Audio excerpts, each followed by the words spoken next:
Inatasan ni Pangulong Ferdinand R. Marcos Jr. ang Armed Forces of the Philippines na baguhin ang kanilang estratehiya sa pagtugon sa mga banta sa seguridad ng bansa. Samantala, ipinarating naman ng Sandatahang Lakas sa Pangulo ang kanilang plano na i-develop ang mga okupadong isla ng Pilipinas sa West Philippine Sea.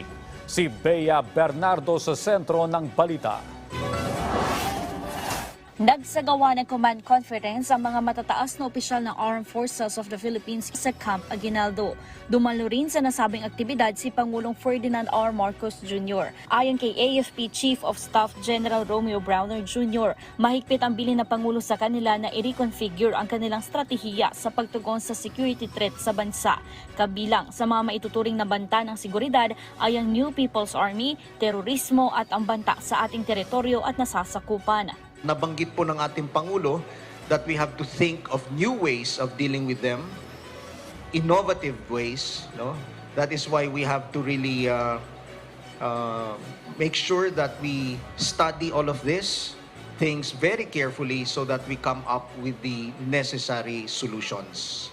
Kamakilan lang, sinabi ng Pangulo na wala ng aktibong guerrilla front sa bansa. Nasa 11 na lamang din ang weekend guerrilla fronts. Sa tala ng AFP noong Disyembre ng nakaraang taon, nasa 1,500 na lamang ang mga miyembro ng NPA sa bansa.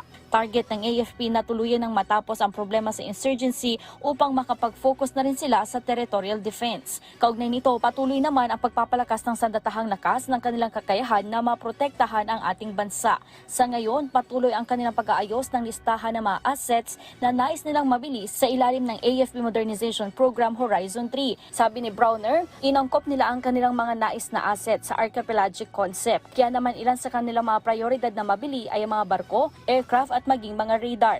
Dinedevelop din ng AFP ang ilang isla sa West Philippine Sea, partikular ang Pag-asa at Lawak Island. We are making these features more habitable for our troops. Kasi may mga tropa po tayo dyan eh. May mga Marines tayo dyan sa area na yan. Sabi ng AFP Chief of Staff, sinisimulan na ang construction ng mga military facilities sa ilang okupadong features ng Pilipinas sa rehiyon. May 9 na features na inuokupa ang Pilipinas sa South China Sea. Bea Bernardo para sa Bayan.